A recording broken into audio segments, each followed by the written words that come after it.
Bismillahirrahmanirrahim. Assalamualaikum warahmatullahi wabarakatuh. Selamat pagi teman-teman.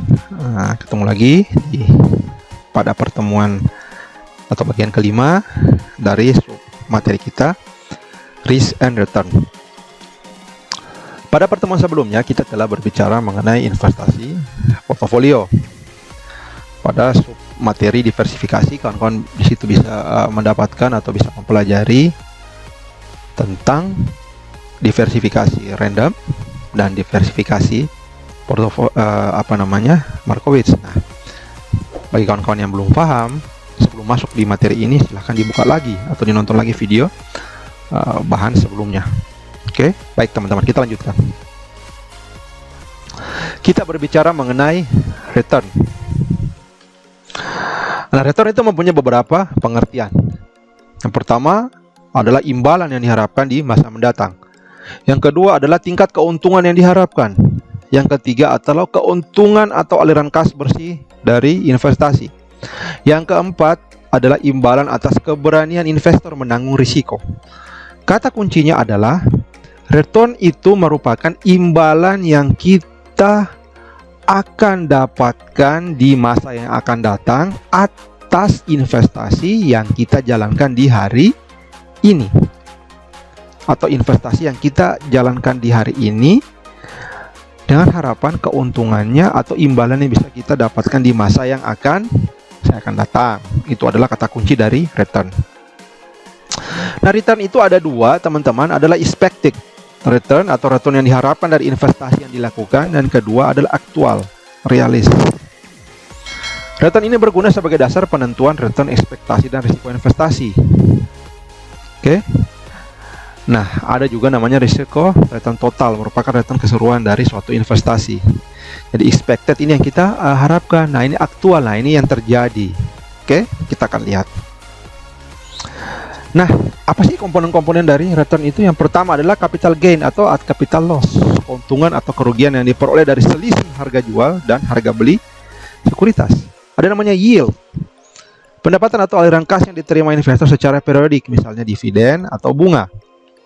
Nah, total return atau sama dengan capital gain atau capital loss ditambah dengan yield. Itu adalah return kita. Sekali lagi, komponen return adalah total return sama dengan capital gain atau keuntungan yang diperoleh atau kerugian yang diperoleh dari selisih harga jual dan harga beli ditambah dengan yield atau pendapatan atau aliran kas yang diterima investor secara periodik. Komponen return.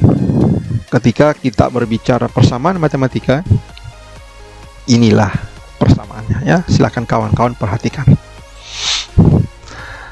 Oke, keterangannya itu P adalah harga saham, periode T, kemudian dividen kas di akhir periode. Ini adalah rumusnya, kawan-kawan. Silakan kawan-kawan perhatikan.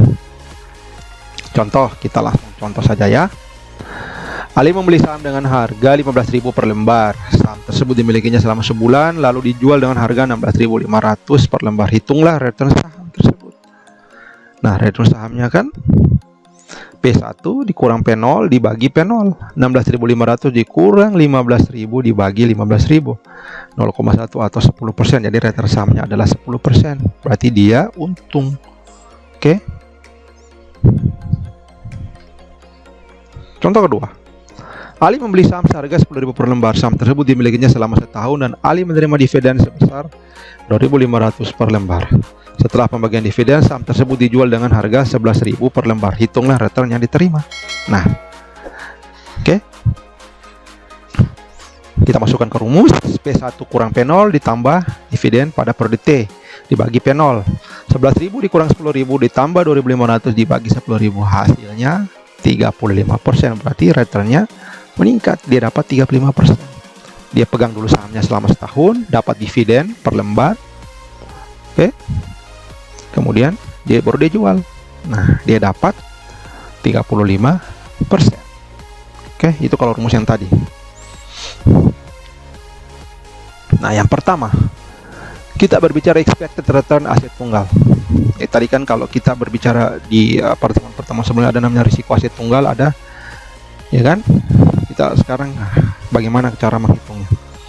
Untuk menghitung return yang diharapkan dari suatu aset tunggal, kita perlu mengetahui tingkat distribusi probabilities return aset bersangkutan yang terdiri dari tingkat return yang mungkin terjadi, kemudian tingkat probability terjadinya return tersebut. Oke. Sekali lagi, kita perlu mengetahui tingkat return yang mungkin terjadi dan probability yang terjadi pada tingkat return tersebut untuk menghitung expected return dari suatu aset tunggal. Dengan demikian, return yang diharapkan dari suatu aset tunggal bisa dihitung dengan rumus. Ini adalah rumusnya teman-teman ya. Oke. Silakan perhatikan. Nah, sekarang kita lihat matriksnya. Ini matriks probability dari aset tunggal. Ketika ekonomi sedang kuat, probability-nya 0,3, returnnya 0,20. Ketika ekonomi sedang biasa-biasa saja, 0,40, 0,15. Ketika resesi, 0,30, returnnya 0,10. Dan ketika kita masukkan ke persamaan, maka hasilnya 15%. Oke. Sekali lagi, ketika ekonomi sedang kuat, probability-nya tinggi, returnnya 20. Ketika ekonomi sedang, probability-nya 0,40, returnnya justru turun. Ketika resesi ya turun juga. Tidak ada orang ketika resesi itu secara teori itu tinggi. Contoh kan COVID sekarang kan. Ketika resesi ekspektasi pasti akan turun. Nah, ketika dimasukkan ke model, hasilnya seperti ini ya.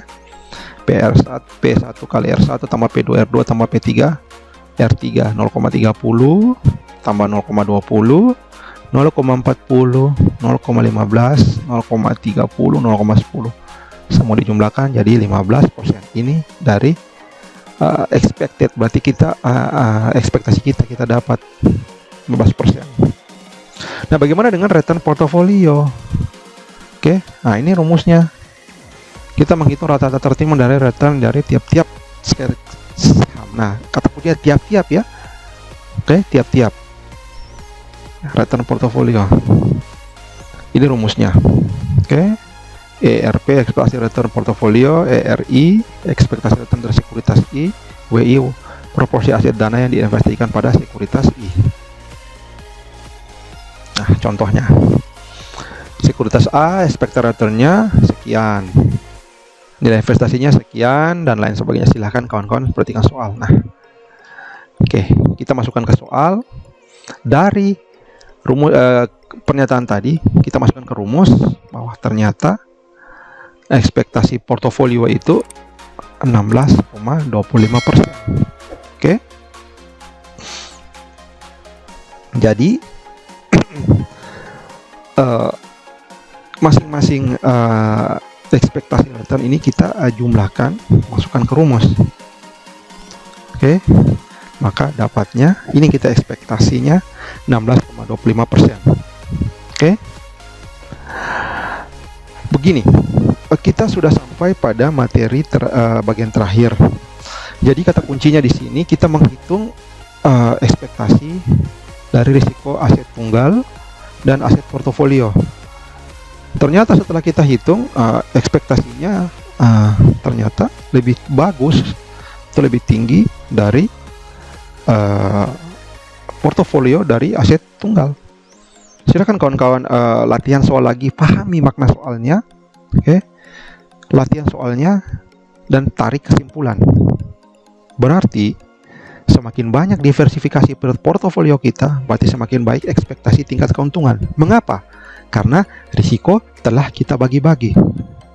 Terlebih lagi kalau perhitungan diversifikasi Markowitz, karena poin-poin atau porsi-porsi risiko disimpan sedemikian rupa sesuai dengan karakteristik aset-aset dari portofolio kita. Yang bagus returnnya kita simpan lebih banyak daripada yang tidak bagus. Oke, jadi kata kuncinya semakin besar diversifikasi portofolio kita, apalagi portofolionya itu kita pisah berdasarkan aturan Markowitz, maka ekspektasi return yang kita terima akan lebih tinggi. Terima kasih teman-teman. Sampai ketemu pada materi selanjutnya. Billahi taufiq wal hidayah. Wassalamualaikum warahmatullahi wabarakatuh.